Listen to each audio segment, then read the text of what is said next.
Raising children is a joy and a challenge. Raise your hand if you have raised 3 great children who are thriving in life. Today we have a Momspert, if you will, in the building. An experienced mom with 3 adult children. We'll see if we can get some tips and some advice, some encouragement. Hello and welcome.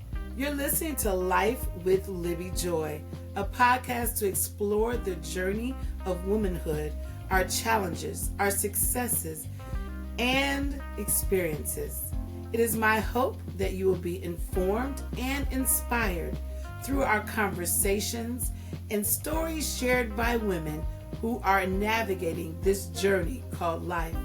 I am your host, Libby Joy, and we are going to enjoy the journey of life together. Our main theme today is our mom expert who speaks the truth and knowledge about parenting. I would like for you to welcome my special guest to our podcast today for her first time. Please welcome my biological sister, but my sister and friend, Sandra. Hi, I usually call you Sandy, but I'll be professional today and call you Sandra. Okay. How are you this evening? I'm fine. I'm doing Fine. good. Well, great. I will just say a little bit about Sandra. She is happily married for lots and lots of years. I'm going to say it's over 40. Are we at 40? 42 years. Wow. All of my life. That's what I'm going to say. For 42 years, and she has 3 adorable children, girls. Actually, I guess to say women now. And she is a military wife. Now, I guess it's ex-military. And she's done so many wonderful things. And I'll let her share some of her journeys of life and motherhood with us today. So I just want her just to first introduce herself or anything else I have missed. Again, welcome to our podcast. We're excited to hear from you today, and I thank you so much for spending this time with me. Is there anything you'd like to begin with? Just a basic introduction? Did I miss something? She did miss. Okay. She does a lot of things, but I always thought of you as a very creative personality. She can create all kind of things, you name it, she creates it. She used to give these really cute bookmarks and do these great things. So she always has some kind of creative thing to give you. She is an artist, I believe, at heart, and a creative spirit. So I'm just going to jump right in, and we'll come back to some parts of your life, because I think it's going to be important for you to talk about all those different journeys that you had to go through as a mom, dealing with children and those different situations you had to go through in your life. We'll begin with just the first basic question. What is one thing you wish someone told you before you had children? What is one thing you wish someone had said, before you decided to have kids? I think that mom told me, my mother told me something that I came back to think about was to enjoy every moment of every stage of their lives.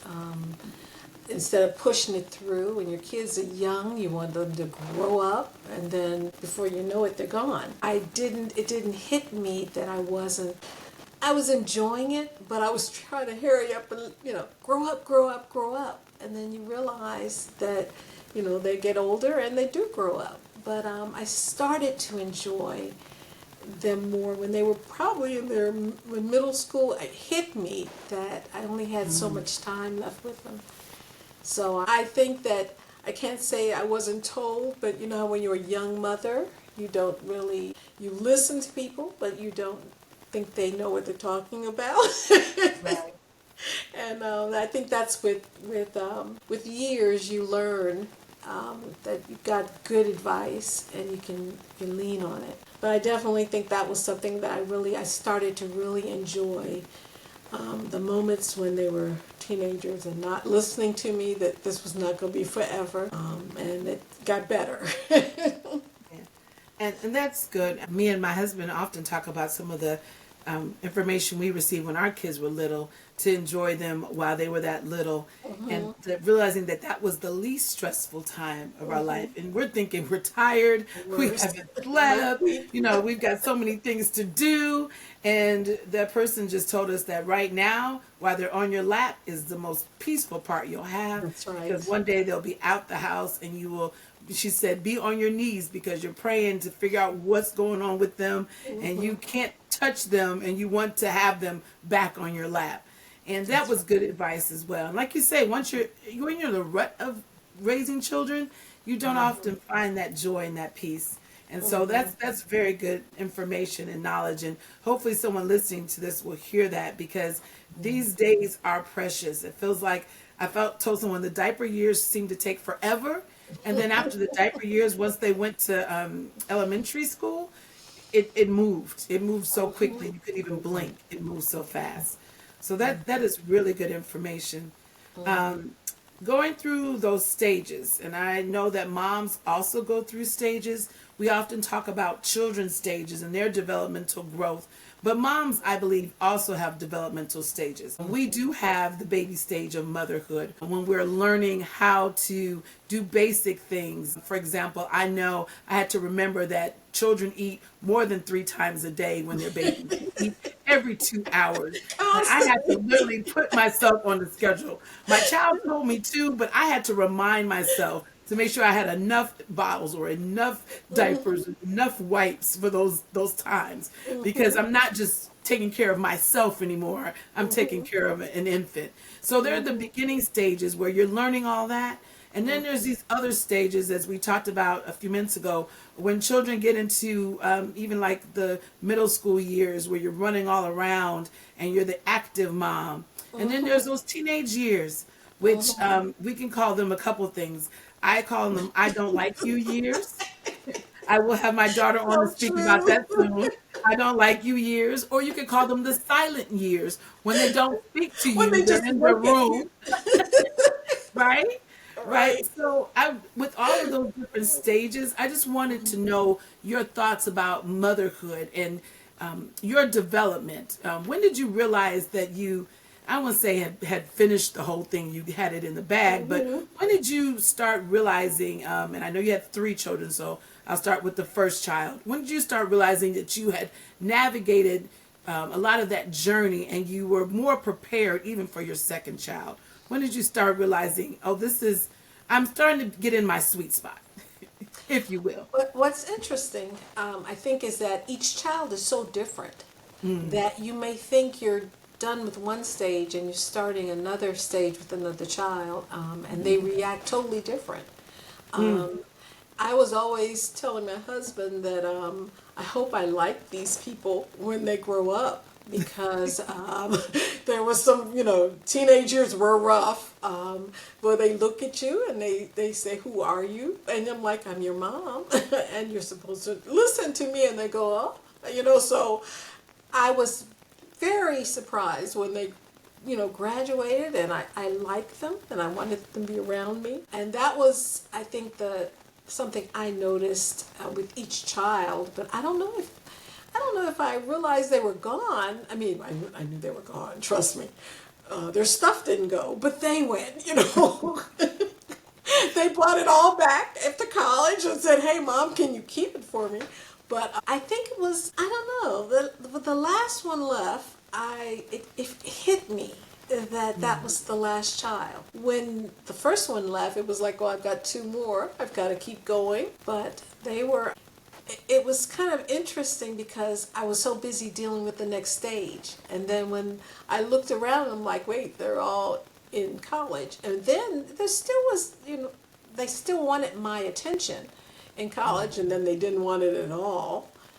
And that's when I realized that they had grown up, and I wanted them to be independent people, to make their own decisions. And they have them say, thank you for your advice, Mom, but I'm choosing not to listen to you.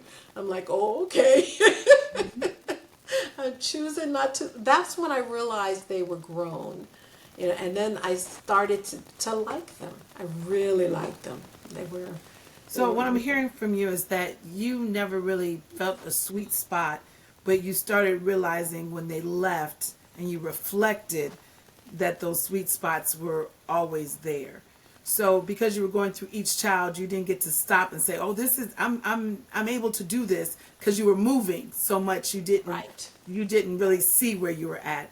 And I think that's important though, because I feel like sometimes we should take more reflection while we're going through, to see that we are navigating the journey well. To have people tell you, you're doing a great job. Not that you're asking people to do that, but sometimes as you're moving forward, you don't really realize how much you have done for your children. I was an onlooker, or I was looking at you as you were raising three beautiful girls, right? So I saw you, combing hair, and I saw you taking the time to do those precious things. Like I said, you're creative, so your child says, I want to dress," and you're like, "Oh, okay, we're gonna do that." This is how we're I gonna figure forgot that how out. to do all that. Right, right. Like I don't know if I should be doing all this, but we're gonna figure out how this gets done, right? And you were spending Oh the boy. time.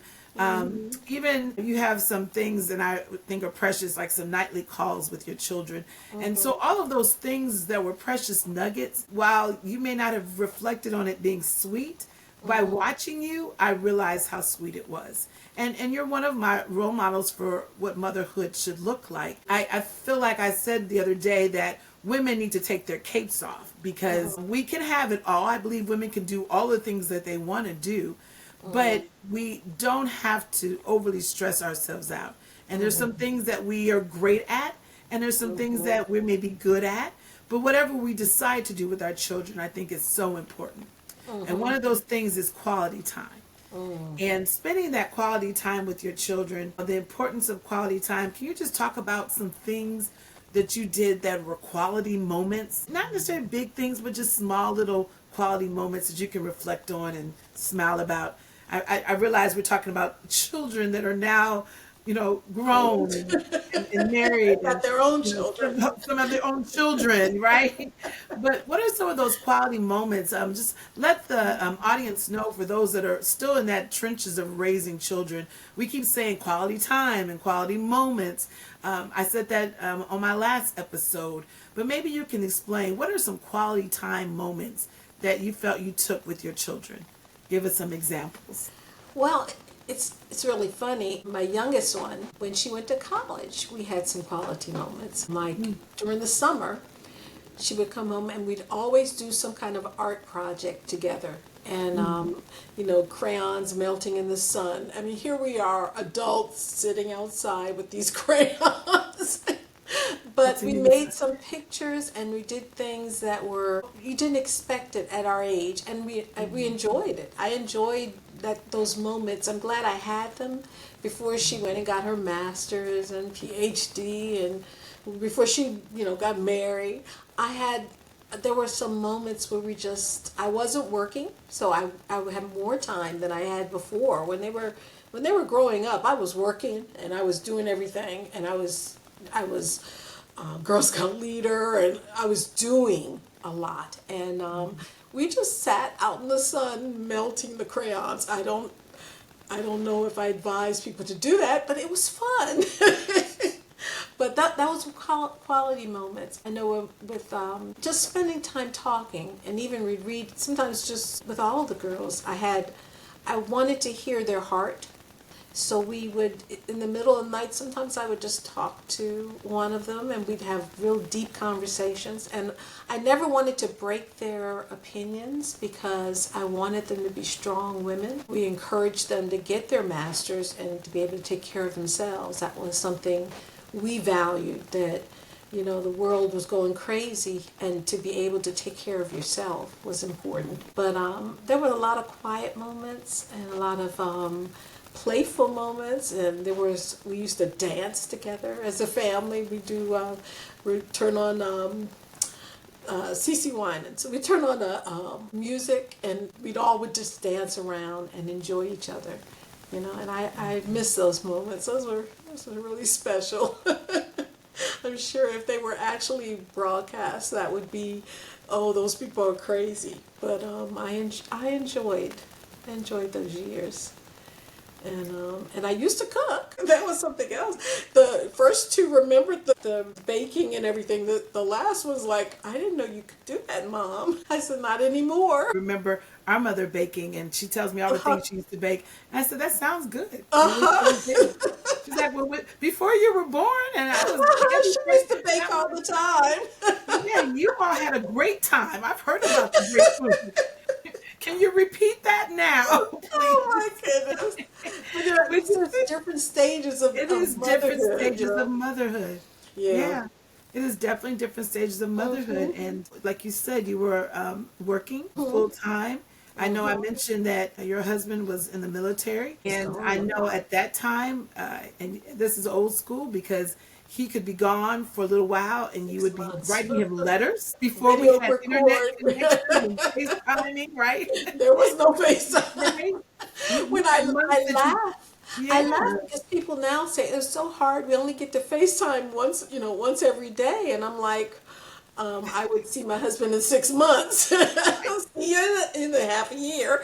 right, 6 months sounds like, oh, that's nothing. It's just 6 months, but it was a half of a year. Sometimes yeah, we didn't see each other, and so reflecting back on that, I realized that was a little hard. Not being yeah. able to talk to my significant other, for long periods of time. So I wanted to make sure that my children didn't feel that the void of him being gone, And Mm, also I didn't want anything to happen to them while he was gone because it would right. be all on me.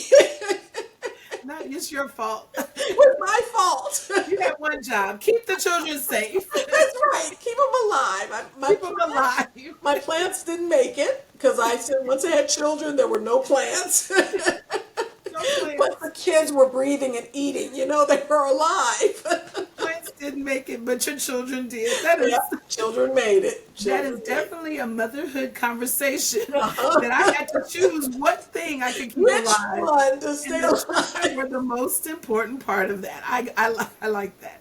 I like that. Well, I appreciate your conversation even about when you were without your husband at periods of time and having to navigate that journey of motherhood really on your own as far as boots on the ground.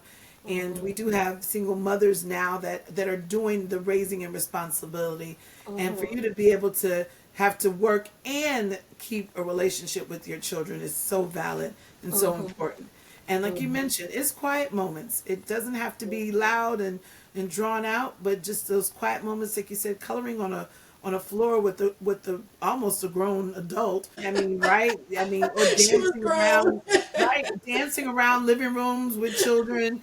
Those memories that you created really, really left a connection, and I see that connection even now as you have children who are married or and who are off on their own and not living in your house, and yet you still have a great relationship. We talked on my previous podcast even about the changes in relationships, and you Right. mentioned that about your children hearing you, but they're saying, "I'm not going to take that advice that you give."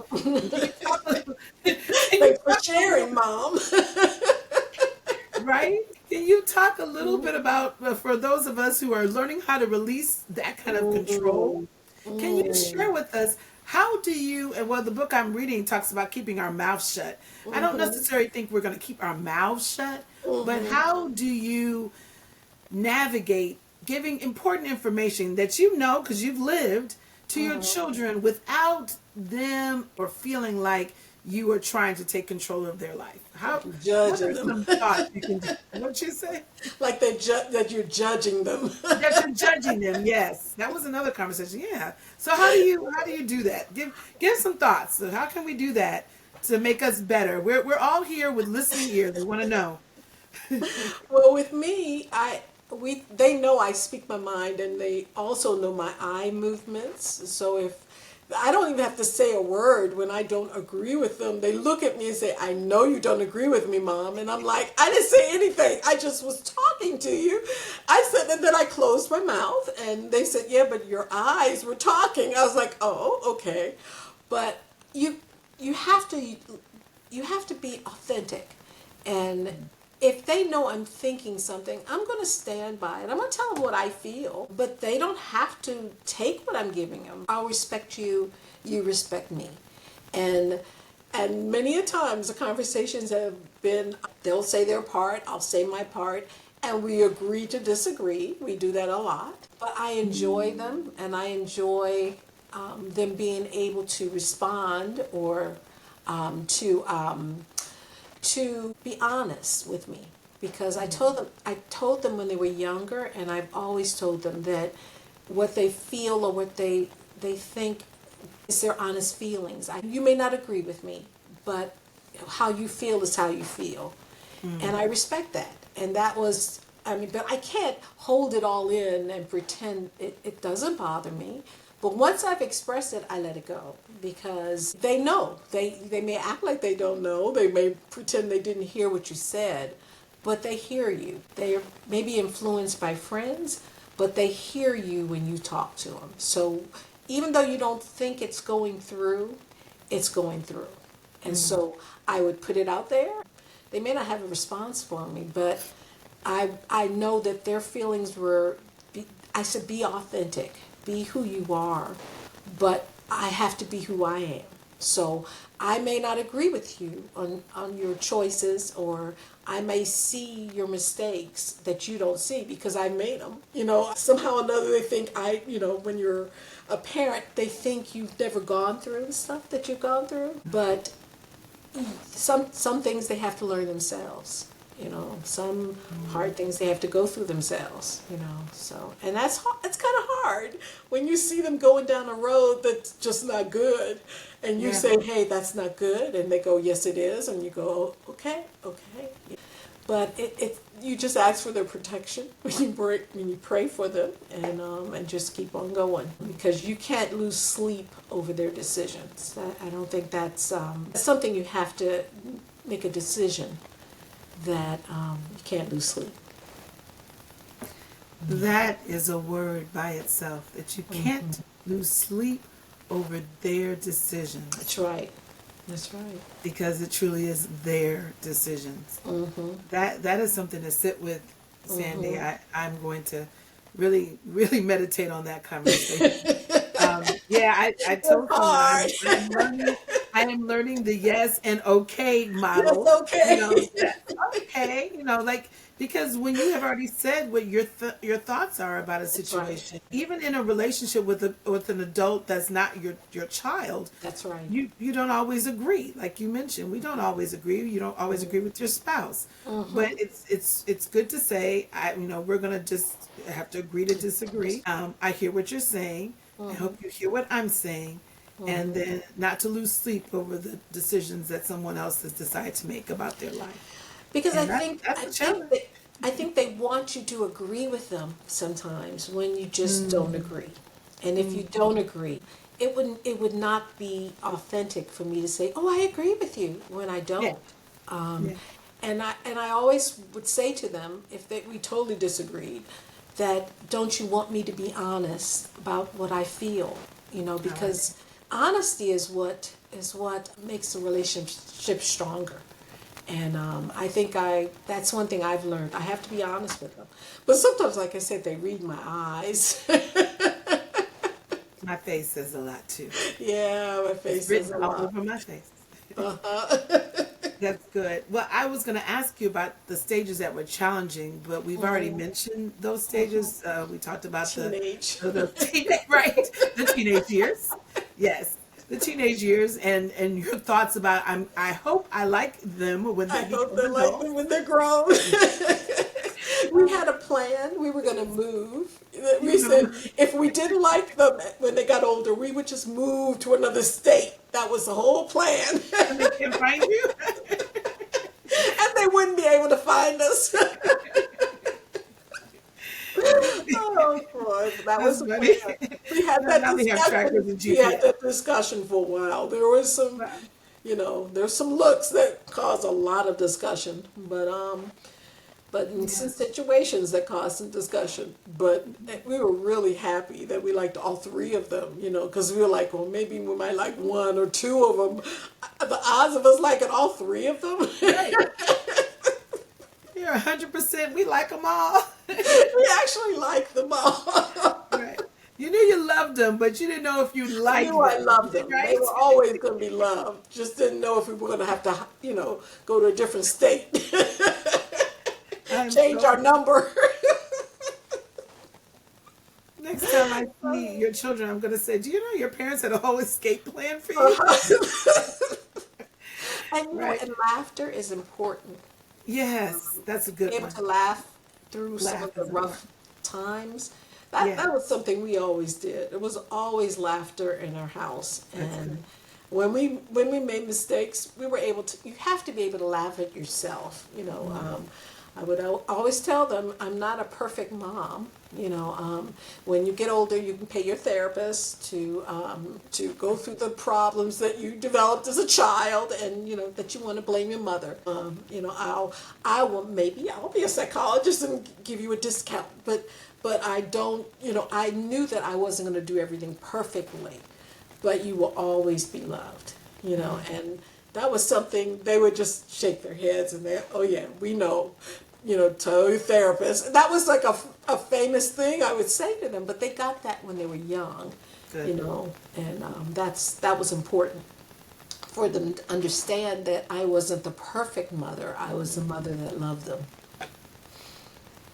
That was another great one. I wasn't the perfect mother, but I was a mother that loved them. Mm-hmm. So I was going to ask for some wisdom nuggets, but I just heard a whole lot of them right there. You don't have to, I mean, if we didn't hear those wisdom nuggets, I don't know if you were listening because there was so much wisdom that you just gave. I mentioned I want you to give some wisdom nuggets, and I said you didn't have to write a book because I know you can talk about lots of things. But Yeah, then we I talk a thought to lot. myself, maybe that's what you should be doing. Maybe you should be writing a book Oh, because the things that you're saying now, people need to hear that. They need to hear about how you navigate this journey called motherhood with joy, how you instill the things that you mentioned. I do usually give takeaways for each of my conversations, and as I continue to want to thank you again for joining me tonight.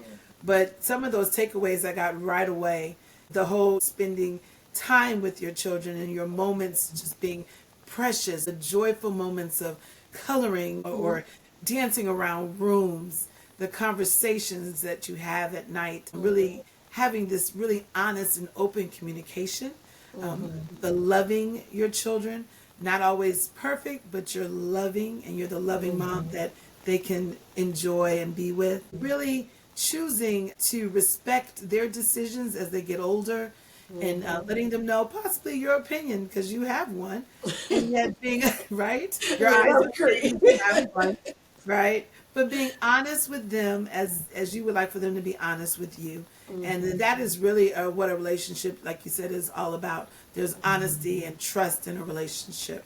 And so all of these nuggets are very important, and I hope the audience that's listening takes that away because even though we say it's a joy to be a mother, but there's also so many challenges and sometimes there's so many struggles that weigh us down and we don't really pick up on those joyful parts. And while you're in the trenches, realizing that each of your days are precious, your kids will only be whatever they are, whatever age they are right now, for just a period of time in their life. Remember that the diaper stage will disappear.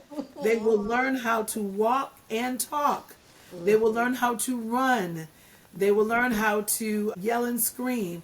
They will learn how to close doors in anger. They will learn how to not want you to be loud in public places. They will do all of those things. And they will also give you hugs and thank you for coming to their games.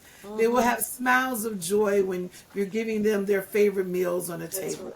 All of those pieces are very important. And then when they get older and you do have to let them go out your nest, there's still that relationship that you've already developed from a child to present that will continue to grow and develop.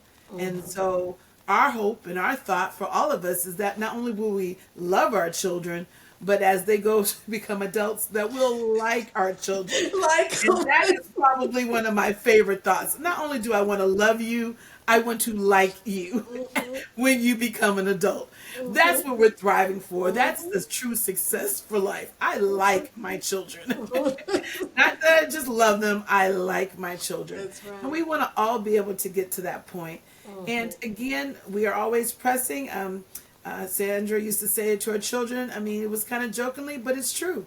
If there's something that's gone on in your life as a child that the parents may not even be aware of, there is mental health professionals for them. And, we always point them in that direction. But we're so glad that they have loving parents. And that's what truly we want to be. Loving, supportive parents. And since you are a Momspert, and I said that because your children are doing a great job. I mean, all children have challenges, all adults have challenges, but your children are marvelous, not just because they're doing well in life or successful, because they all are very successful in their careers, but the concept of them being nice, kind people. That's right. And I told Sandra, each of her children I could spend time with because they're all such beautiful women. And that is an amazing thing. I liked them when they were little girls as well, but I really truly Sometimes. yeah, okay, sometimes. Yeah, really will. Okay, we won't talk about that part. But I really do appreciate them as parents, as women, and that is such a joy to be able to raise great children and have a great relationship with them. Again, thank you, Sandra, for coming on. This is it for this episode with Life with Libby Joy. I'm Libby Joy, and I thank you for joining us in this conversation today. We've been talking about the joys of motherhood with our Momspert here today, and we'll continue talking about motherhood and the journey of motherhood for this month of May.